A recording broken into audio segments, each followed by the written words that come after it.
pledge allegiance to the flag of the United States of America and to the republic for which it stands, one nation, under God, indivisible, with liberty and justice for all.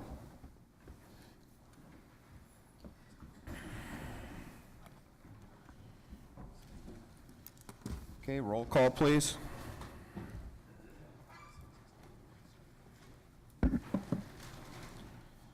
Supervisor Grady and Supervisor Dodge are excused.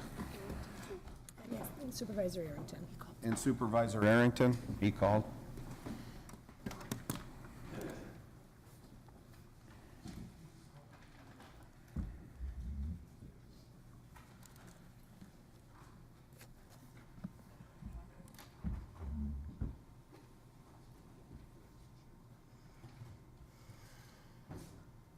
You good, Edie? Okay. At this time, we'll open it up to citizens' comments. You have 5 minutes to speak. Please state your name and address for the record.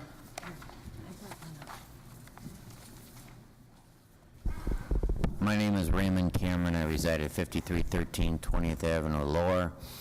I intended to speak about a human services matter, but I would say with regard to a sound system, I would think something called a performance bond would have been required prior to installation of such a thing, and that somehow you'd have some legal remedy with regard to that. But moving along, we have a situation now where we don't have a bus that goes to Walmart west of the I because 2 routes were eliminated, one to Lake Geneva and one to Antioch. And so the question would be, is there some way of getting a Western Kenosha County bus to go to Summers so that people both east of the I and west of the I could in fact go to Walmart to rely on public transportation? Also, I hear that the Kenosha County Safety Fair, there was no transportation there. I'm one of the few people that I know of in Kenosha County that actually has one of those CERT hats, the green one, but as far as getting to other training to volunteer for other things, couldn't get there because there wasn't any money in the budget. And I hear, you know, that the CERT program may not even exist anymore. And for anybody wondering, that's the Community Emergency Response Team. I'm sure a lot of people west of the I know what that's about. So as one person who is concerned about that, I think you know, we need transportation, even if it would be a county-funded shared ride taxi like they have in Ozaukee County, and as I understand, Washington County, something that can get people to jobs, you know, that are in Pleasant Prairie and also in other places of the county where there is no public transit. And hopefully, maybe this could get people off of, you know, public assistance that, you know, could possibly get out there, like say the U-Line or whatever, if public transportation was available. Thank you. Thank you, sir. Anybody else wishing to speak? Anybody else wishing to speak? Anybody else wishing to speak? Seeing none, citizens' comments are closed. Announcements of the chair. Everybody has an invitation to the Christmas party on December 18th on your desk, so I just wanted to make note of that. It'll be at the Radisson this year. Want to wish everybody a happy Thanksgiving coming up. So with that, we will continue with supervisor reports.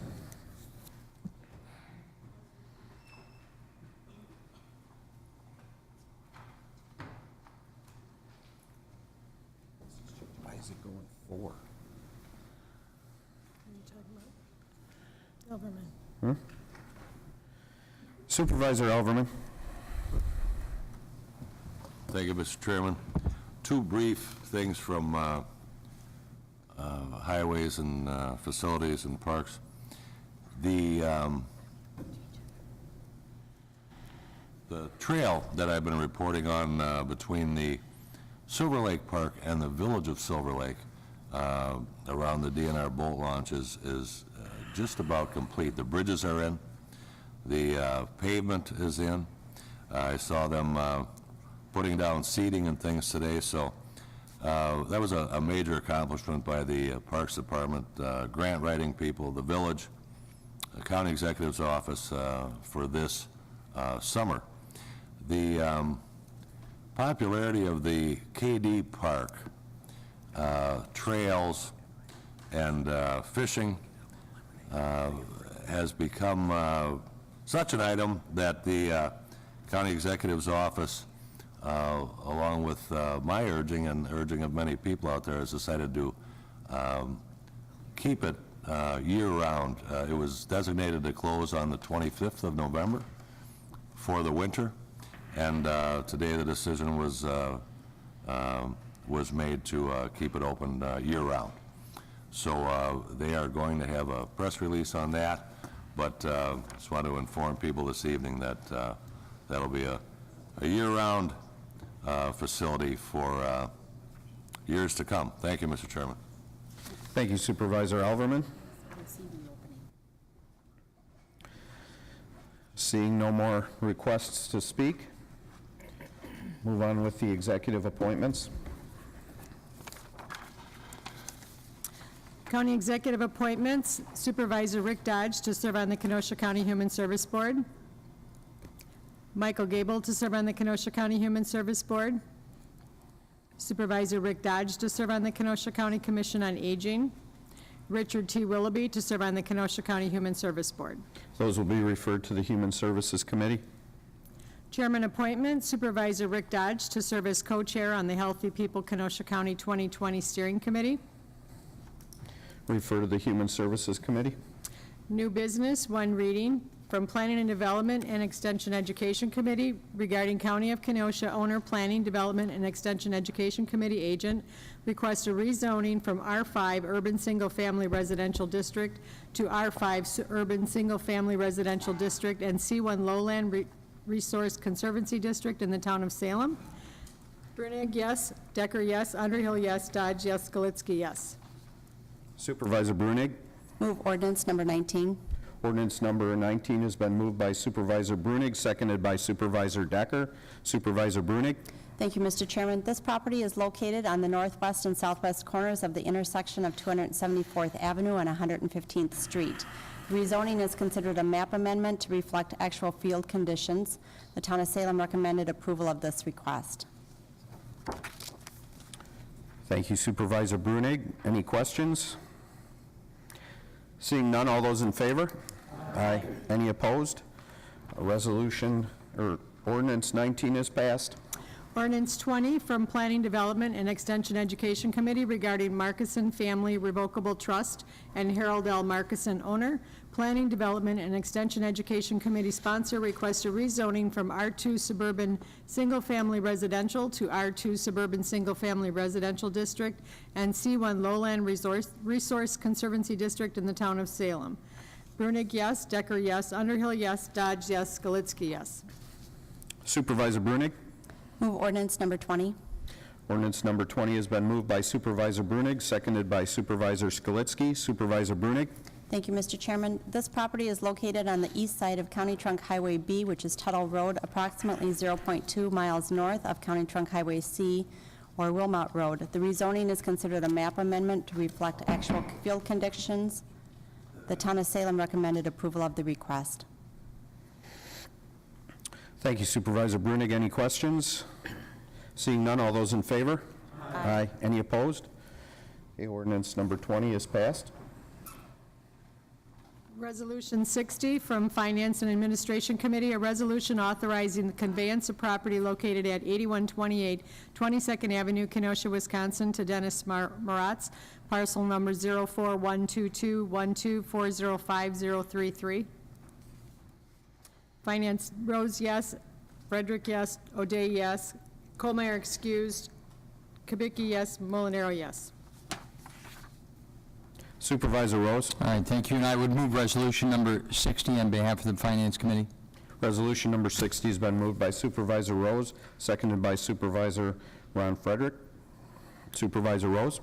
The resolution number 60, as is indicated, was a property formerly owned by Mr. Dennis Maratz at 8128 22nd Avenue in Kenosha. It was taken by tax deed.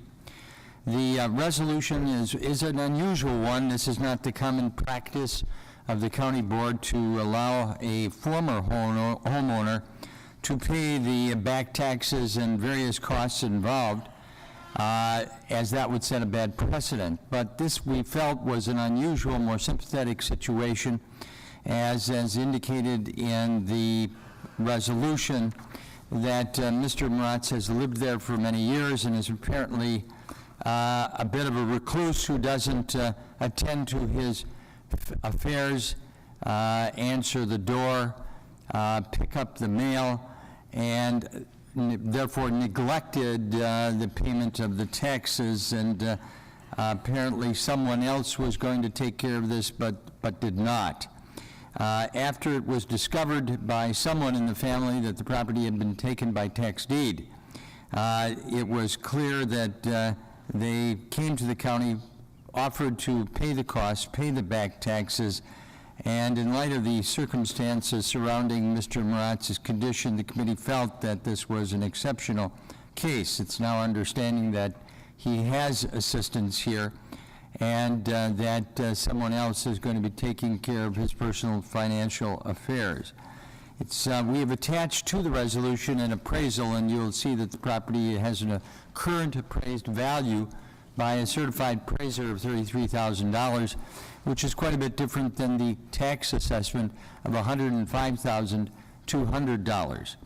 It was the recommendation of the county clerk that if we went ahead and sold the property to someone in the general public, that it might not even bring the $33,000, and that's why we've attached the photographs to the resolution so that you have a better understanding of what this property in fact looks like, and so you're aware that that is probably one of the reasons, as well as general market conditions, and the big divergence between the tax assessment and its current appraisal. So we're recommending this evening that we authorize the county, through the county clerk, to deed the property back to Mr. Maratz for the payment of the back taxes and all costs, and that is to be paid by November 26, 2012. Of course, if it's not paid by that date, then the resolution would become null and void. Thank you, Supervisor Rose. Supervisor Nudo. Thank you, Mr. Chairman. I do have some questions. One is on the appraisal that was attached to this year. I'm looking, unless it's just mine, but there is page 1 of 19, and then it goes page 6 of 19. I was wondering what happened to the other pages in between.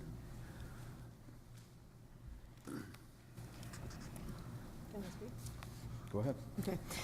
The other part of the appraisal was the comparison property values of other properties that had sold in that area. And with the fact that this house value was $33,000 and the condition of the home, we just didn't, we excluded that paperwork as far as printing up all the pages and putting it all in there. We put the pages that we thought were imperative to what the appraiser found in the house and what the value of the property was.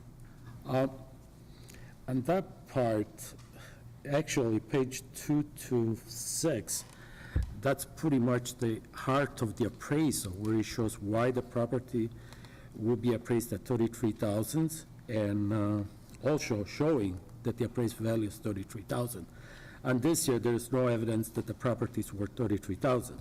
However, one of the other questions that I have is, going back to the resolution itself, and I believe it's the 6th whereas, where it says Dennis Maratz, following his eviction, would be entitled to receive any amount in excess of the delinquent taxes and costs due to the county when the property is sold.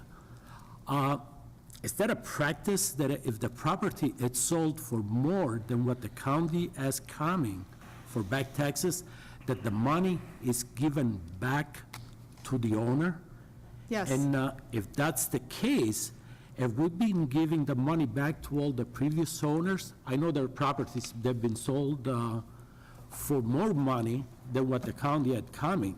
Was the money returned to the previous owners? It's a percentage. It's not the full amount that's left after all the taxes are paid, interest, penalties, and all costs incurred. It's a percentage of that amount that's left, and yes, we have returned money back to former owners. Okay, so like in the last couple months, I believe I know of a couple properties were sold, and, which they were sold for more money than what we had coming. Was that money returned to the owners or no? Yes. In full? Well, it's not a full amount. You have to take off all our expenses. I understand that. But whatever, I believe one of Whatever the is left, we have a report, if you would like to come and see it in our office. We have a report that breaks it down as to what the costs were, what the taxes are, what the costs incurred by the county to get the property ready and cleaned out. And then there's a percentage that's left over that's calculated that is sent back to the former owner. And if that's the case, why we ask for more money than what we got coming? I mean, we put a minimum bid for more than what it's Well, sold you're to the still getting county. a percentage. The county is still getting a percentage of that amount. Okay, do you have a copy of what the appraisal came in at, or? There actually is on the bottom page on the back page. I have to find it now.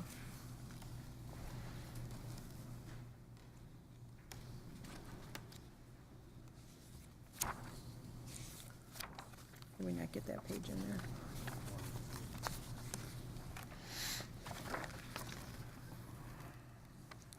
We did have that page in for the Finance Committee, and I'm not seeing it on here. It's very small, it's very tiny.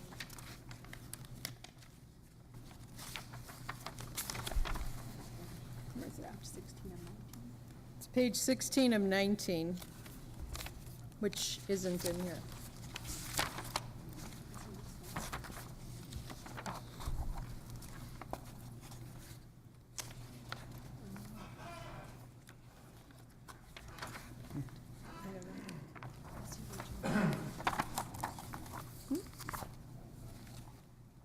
I apologize if it's not in your packet. We do have it here. It's in the original packet. This page should have been submitted. It was submitted to the Finance Department, or Committee, so they did know that what the true appraisal was.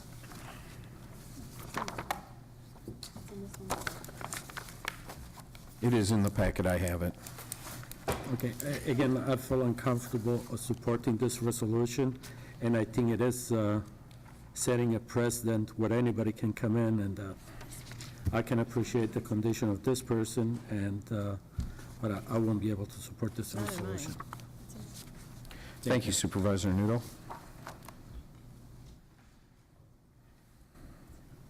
Supervisor Alverman. Thank you, Mr. Chairman. You know, I've been involved in these in the past, and we've never approved them, and I certainly will vote against this evening. I think it's a horrible precedent to set. We're basing it on an unfortunate situation with an unfortunate man, supposed recluse, that everybody feels bad about, and it's only a certain amount of money, but boy, anybody can come. I remember one in the village of Twin Lakes where the woman was a gambler. The husband didn't receive the bills, she hid the bills. The house was on the lake in the village of Twin Lakes, worth $800,000, and the family lost it. And they came to me, and I tried.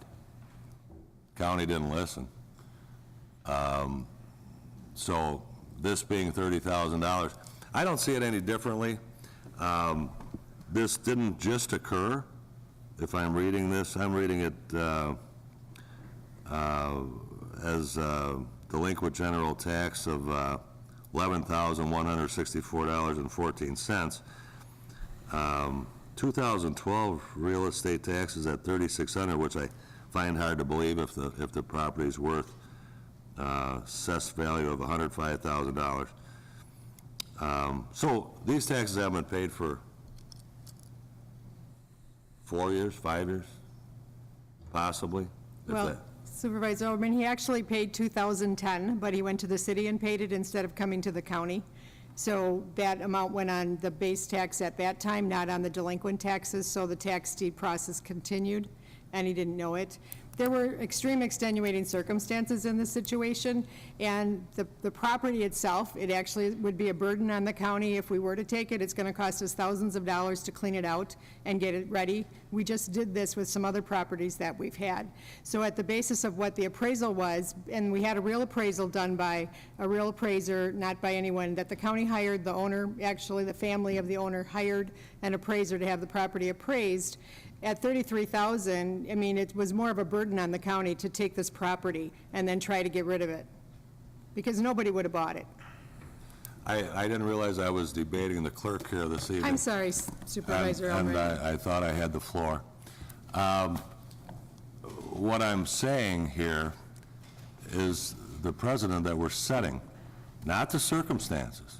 I realize the circumstances might be odd and different, and it wouldn't be something that we would want to take on for $30,000, and if they're willing to pay the 20. But if we do this, we're telling the person with the $800,000 home that has a lot more assets to come and deal with the county with, that we've done this once. I don't think we should do this once. We're going to be dealing with attorneys for a lot of people coming up here if we do this. And if I was sitting on the committee, I probably maybe would have voted the same way, but I've been involved in a couple of these, and I think this is a very unwise thing for the county to do this evening, and I'm definitely voting against it, so I'm on record that way. Thank you. Thank you, Supervisor Alverman. Supervisor Nudo? I just want to add one more comment on the appraisal. Again, I don't care who did the appraisal, and I'm not here to outguess any appraisers or anything, but there's no way, in my estimate, that the property is worth $33,000. And I would take anybody on that, on what the value is.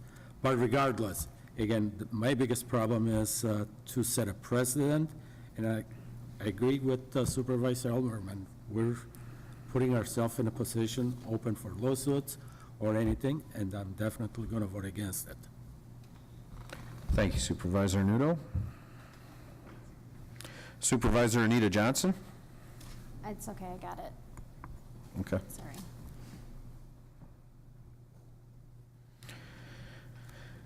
Seeing no more requests to speak, all those in favor? Roll call requested.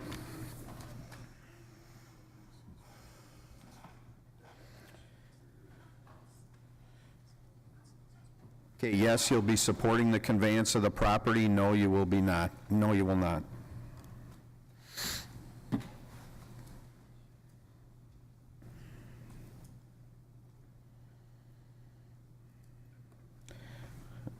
That motion is passed. Resolution 60 is passed.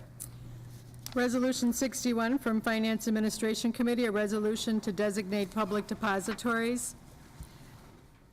Finance, Rose, yes. Ron Frederick, yes. O'Day, yes. Colmeyer excused. Molinaro, yes. Kubicki, yes. Supervisor Rose. I would move the resolution number 61. Resolution 61's been moved by Supervisor Rose, seconded by Vice Chair Kubicki. Supervisor Rose.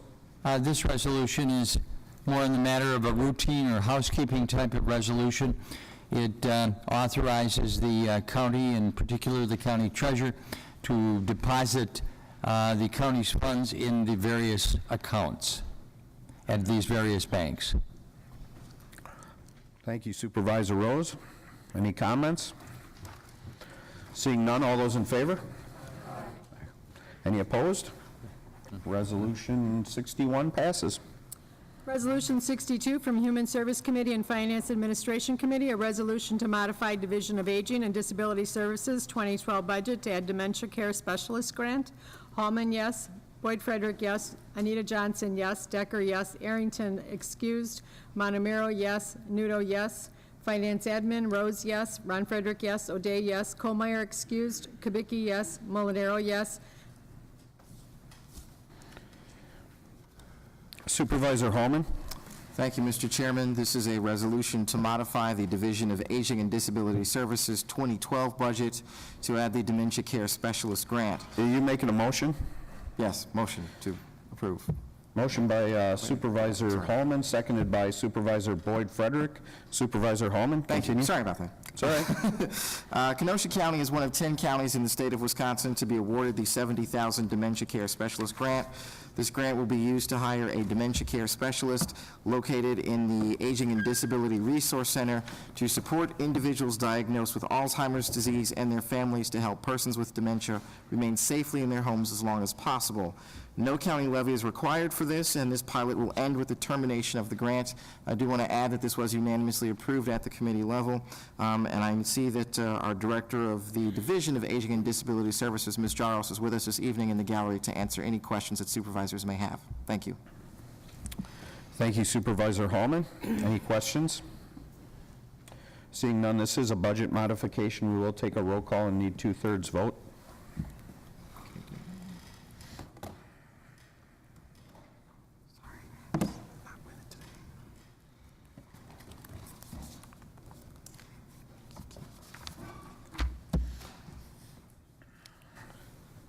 Resolution 62 passes. Resolution 63 from Planning, Development, and Extension Education Committee requests that the Kenosha County Board support a 2-year extension of the Sewer Pack Planning Report Number 255, Second Edition, Kenosha County Land and Water Resource Management Plan 2008 to 12.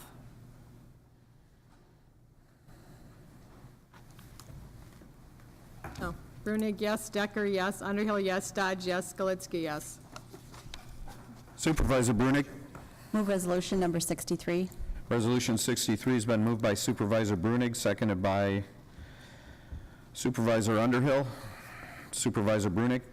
Thank you, Mr. Chairman. This resolution would approve a 2-year extension of the Sewer Pack Planning Report number 255, which is the second edition, Kenosha County Land and Water Resource Management Plan for 2008-2012.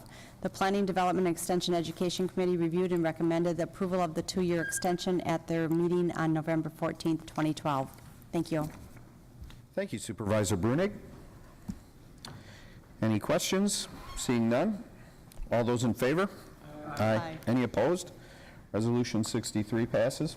Communication from Georgie Melcher regarding future items scheduled before the Planning, Development, and Extension Education Committee. We'll receive and file that communication. Claims, We Energy damaged gas line. Margaret Schlater damaged property, Brookside Care Center. Lynn Yeager vehicle damage. Refer those 3 claims to the Corporation Council. Approval of the November 7th, 2012 and November 8th, 2012 minutes by Supervisor Brunig. Supervisor Brunig. Supervisor Brunig. There is an error in the, Supervisor Johnson has an error. Hold on.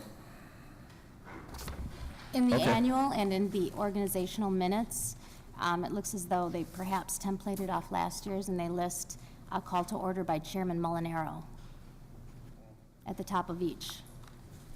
Did they really? The regular meeting is correct. Is that the only Yes. change? Okay. Supervisor Brunig, if you want to approve those with the amended correct call to order on them. Thank you, Mr. Chairman. I would move to approve the minutes of November 7th for the public hearing, organizational, and annual meetings with the corrections, as well as the November 8th for the regular meeting. Thank you, Supervisor Brunig. It's been moved by Supervisor Brunig, seconded by Supervisor Anita Johnson. Any questions or concerns? All those in favor? Aye. Those minutes are approved. Motion to adjourn by Supervisor Decker, seconded by Vice Chair Committee. Committee. All those in favor? Aye. Thank you. Sorry, Vice Chair Committee.